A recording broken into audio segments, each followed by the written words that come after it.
Baik, Assalamualaikum warahmatullahi wabarakatuh. Perkenalkan, nama saya Adit Fadil Saleh, NIM G012314. Di sini saya dari kelas C, program studi S1 Farmasi Universitas Darul Arkom. Jadi saya ingin menjelaskan terkait hubungan struktur sifat fisika kimia obat loperamid dengan adminnya. Jadi mungkin langsung saja untuk yang pertama yaitu pendahuluan, mana loperamid adalah obat golongan anti diare atau anti motilitas yang bekerja secara spesifik pada saluran pencernaan. Secara kimiawi, obat ini merupakan turunan sintetik dari piperidin yang memiliki kemiripan struktur dan dengan opioid seperti petidin, namun dirancang khusus agar tidak memberikan efek psikoaktif pada dosis terapi normal. Adapun indikasi dan mekanisme kerjanya, yaitu loperamid digunakan untuk meredakan diare apapun spesifik dan diare kronis yang terkait dengan penyakit radang usus. Mekanismenya sendiri, obat ini bekerja dengan berikatan pada reseptor opioid di dinding otot usus. Hal ini menghambat pelepasan asetilkolin dan prostaglandin sehingga memperlambat gerakan peristaltik atau kontraksi usus, sehingga menyebabkan gerakan usus melambat, waktu transisi tinja menjadi lebih lama, yang memungkinkan usus menyerap lebih banyak air dan elektrolit. Hasil akhirnya adalah tinja menjadi lebih padat dan frekuensi buang airnya menjadi berkurang. Adapun yang selanjutnya yaitu adalah struktur kimianya. Loperamid secara struktural senyawa ini merupakan turunan dari 4-penylpiperidin yang dirancang secara sintetik untuk bekerja pada reseptor opioid di sistem pencernaan. Adapun komponen utama dari struktur kimianya yaitu yang pertama ada inti piperidin atau pusat molekul, yang dimana bagian tengah strukturnya adalah cincin piperidin, cincin segi 6 jenuh dengan satu atom nitrogen yang berwarna biru. Pada posisi keempat dari cincin ini di bagian atas terdapat dua substituen, yaitu gugus hidroksil OH ditandai dengan atom oksigen merah O dan hidrogen H. Adapun yang kedua yaitu cincin 4 klorofenil atau sebuah cincin benzena dengan atom klorin Cl hijau pada posisi ujung para. Terus yang kedua ada jembatan etilen, di mana atom nitrogen pada piperidin terhubung melalui rantai 2 karbon atau jembatan etilen menuju pusat karbon kuaterner di bagian bawah molekul.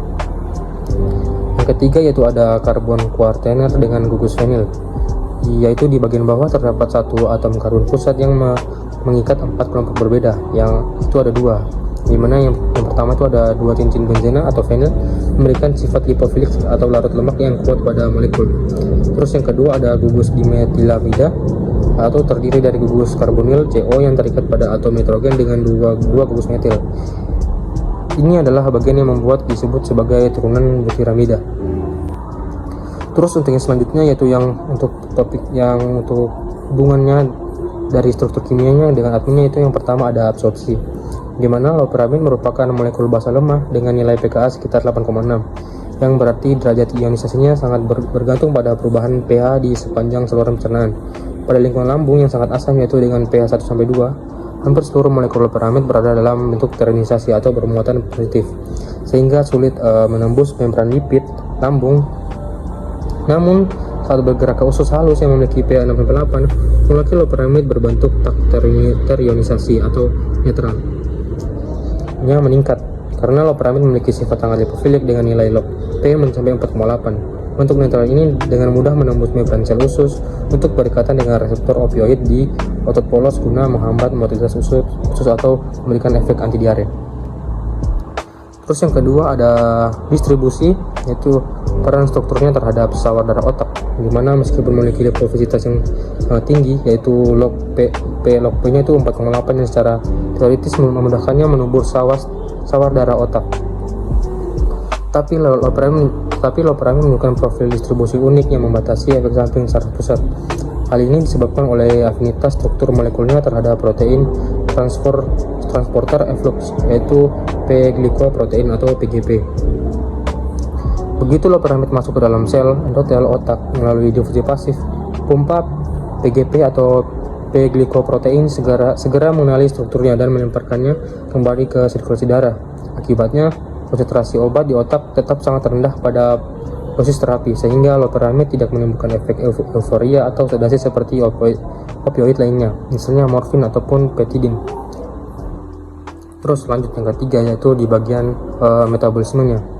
yaitu biotransformasi gugus fungsi, di mana loperamid mengalami metabolisme lintas pertama atau first pass metabolism yang sangat ekstensif di hati yang menyebabkan bioavailabilitas sistemiknya sangat rendah atau hanya sekitar 0,3%.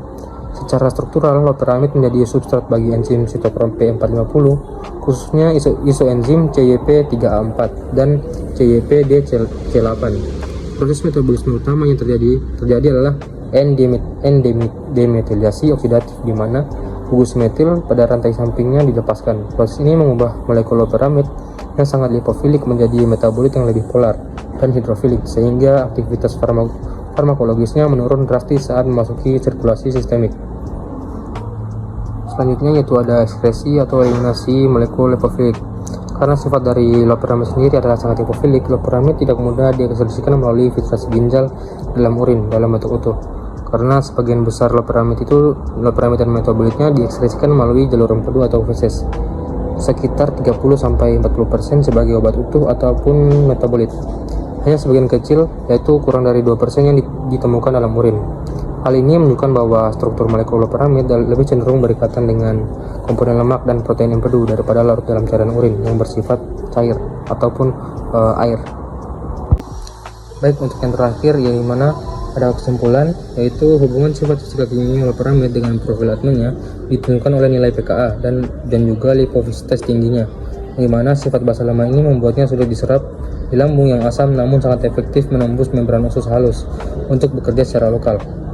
Meskipun sangat lipofilik, loperamid tidak memberikan efek pada otak karena strukturnya langsung dikenali dan dibuang kembali ke darah oleh pompa P-glikoprotein ataupun PGP di saluran darah otak. Selain itu, obat ini hancur dengan cepat di hati melalui metabolisme lintas pertama atau first pass metabolisme oleh enzim CYP3A4, sehingga hanya 0,3% yang mencapai sirkulasi sistemik.